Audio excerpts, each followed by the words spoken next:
The call came in at 9:47 on a Tuesday night. A black SUV, moving slowly through the Buckhead corridor in Atlanta. Officer Dale Pruitt ran the plates twice. They came back clean both times. He pulled them over anyway. 4 men stepped out with the kind of stillness that doesn't come from innocence. It comes from training. Pruitt didn't notice that. He noticed their clothes. He noticed their faces. He noticed they weren't from this neighborhood. At least, not in the way he understood it. He ordered all 4 onto the curb. Hands visible. Mouths shut. The men complied without hesitation. No raised voices. No resistance. No fear either, and that part seemed to bother Pruitt more than anything else. The tallest one, standing at the end of the line, had a phone in his left hand. He hadn't made a call. He hadn't sent a text. He had simply pressed one button. The moment the cruiser's lights came on, Pruitt didn't ask about the phone. He was already running his usual script, the one that had worked on this stretch of road more times than his supervisor knew about. He had no reason to think tonight would be any different. He had every reason to be wrong. Dale Pruitt had been with the Atlanta Police Department for 11 years. He worked the Buckhead district because he'd asked to. Twice. His record showed 43 commendations, 18 use of force reports, all cleared by internal review. His sergeant called him thorough. His captain called him effective. Neither of them rode with him at night. Pruitt knew the corridor. Every block. Every camera angle. Every gap in coverage between the private security zones and the city grid. He knew exactly where to make stops. That wouldn't draw attention. Tonight's location was one of those places. The 4 men stood on the curb, without speaking. The tallest one, the one with the phone, had still not moved it from his left hand. Pruitt ordered him to pocket it. The man did. Slowly. Deliberately. The way someone moves when they are choosing to comply, not when they have to. Pruitt ran their IDs one at a time. The first came back clean. The second came back clean. The third returned something unusual. A federal flag that Pruitt had seen before. On background checks. Not a warrant. Not a record, something else entirely. A code his terminal didn't explain. He looked at the man the ID belonged to. Medium height. Calm eyes. A small scar above his left collarbone. The man looked back at him. Without expression. Pruitt typed a manual override and dismissed the flag. He'd done it before. It always went through. This time, somewhere across the city, a different screen lit up. Pruitt decided all 4 men were getting cited. Failure to signal a lane change. That was the reason he wrote down. The SUV's dashcam footage would later show the signal had been on for 4 full seconds. He called for a second unit anyway. Officer Brendan Coles arrived 7 minutes later. He took one look at the 4 men on the curb and didn't ask any questions. He never did when Pruitt called. Together they began a vehicle search. No warrant. No consent given. Pruitt documented it as a voluntary compliance stop. A couple walking a dog on the opposite sidewalk slowed down. They watched for a moment. Then they crossed the street and kept moving. Nobody called anything in. The 4 men remained still throughout. No protests. No demands. Just a quiet, coordinated patience. That filled the air like pressure. The man with the federal flag in his record, whose name was Marcus Webb, watched Pruitt go through the SUV with the focused attention of someone cataloging every detail for later use. Pruitt found nothing in the vehicle. No contraband. No weapons. No cause. He wrote 4 citations regardless.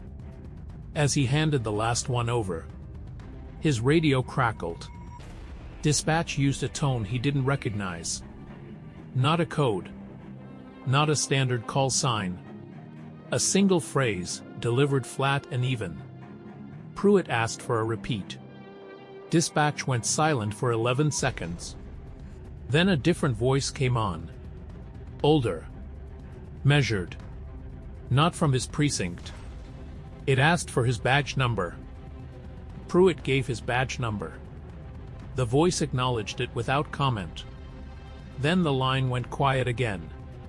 He stood beside his cruiser and waited for something to happen. Nothing did. Not immediately. Coles leaned against his hood and looked at Pruitt with a question he didn't put into words. Pruitt waved him off. He told himself it was routine. A supervisor check. A random audit. The department ran them occasionally. On high-activity corridors. He told himself that. Because the alternative was something he wasn't ready to consider. Marcus Webb was still standing on the curb. He hadn't touched his phone again. He hadn't asked about the citations. He hadn't said a single word. In the last 22 minutes. None of them had. That fact had stopped feeling like compliance. It had started feeling like strategy. Pruitt's terminal lit up at 10:31. Not a dispatch message. Not an internal affairs ping. A direct communication. From the Office of Professional Standards. The unit that handled federal referrals involving active law enforcement personnel. It contained 4 names. All 4 matched the man on the curb. Below the names was a single line of text that Pruitt read 3 times before the words arranged themselves into something he could process. He looked up from the screen. Webb was watching him. Not with anger. Not with satisfaction. With the particular stillness of a man who had already filed the report, made the call, and was simply waiting for the institution to catch up. Pruitt's hand moved toward his radio, then stopped. He already knew. No one on his frequency could help him now. 3 vehicles arrived within 4 minutes of each other. No sirens.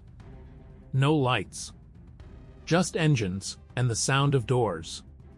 The first was a dark blue Ford Expedition, with federal plates registered to the Defense Intelligence Agency's Atlanta Field Support Division. The second was an unmarked Chevrolet Suburban, carrying 2 men in suits, with credentials from the Joint Special Operations Command Liaison Office. The third was an Atlanta PD supervisor's vehicle. But the man who stepped out wasn't Pruitt's supervisor. He was 2 ranks above that. Deputy Chief Raymond Okafor walked toward the scene. Without looking at Pruitt once, he walked directly to Marcus Webb. The 2 men spoke briefly.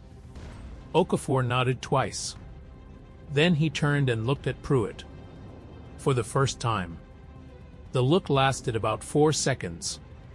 Webb and the 3 other men were members of an active JSOC-affiliated surveillance unit operating under federal authority, in coordination with the DIA's Domestic Threat Monitoring Division.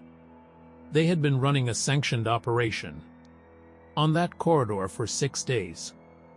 Pruitt had not only interrupted it, he had accessed and manually overridden a federal protection flag on a secured government operative. That override had been logged with a timestamp, a badge number, and a terminal ID. Pruitt's terminal ID Coles had already been separated and was sitting in the back of a department vehicle, answering questions he hadn't prepared for. Pruitt stood alone on the sidewalk. The citations he had written were photographed and bagged as documentary evidence. Webb retrieved his phone from his pocket. This time, he made a call. Pruitt watched him and finally understood what that first button press had triggered. Dale Pruitt was placed on administrative leave before midnight.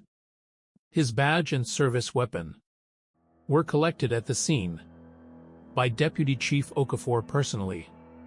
That detail would later appear in the official incident report filed with the department's Office of Professional Standards. The federal override he had entered into his terminal at 10:08 p.m. became the centerpiece of a joint investigation conducted by the DA, the department's Internal Affairs Division, and the U.S. Attorney's Office for the Northern District of Georgia.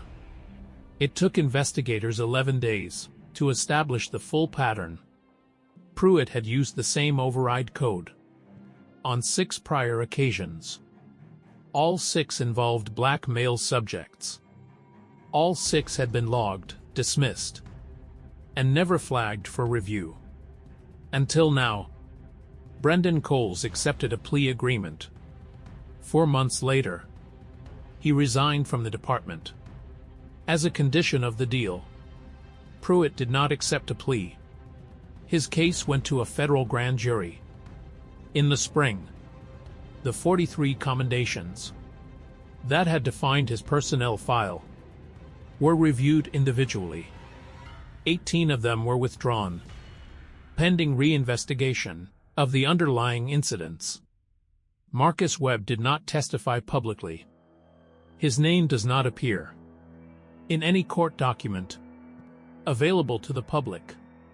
That is the nature of the work he does. But the case he inadvertently built that Tuesday night in Buckhead, by simply pressing one button and standing still, moved through the federal system with a speed that surprised even the attorneys involved. On the morning Pruitt's indictment was filed, the corridor in Buckhead was quiet.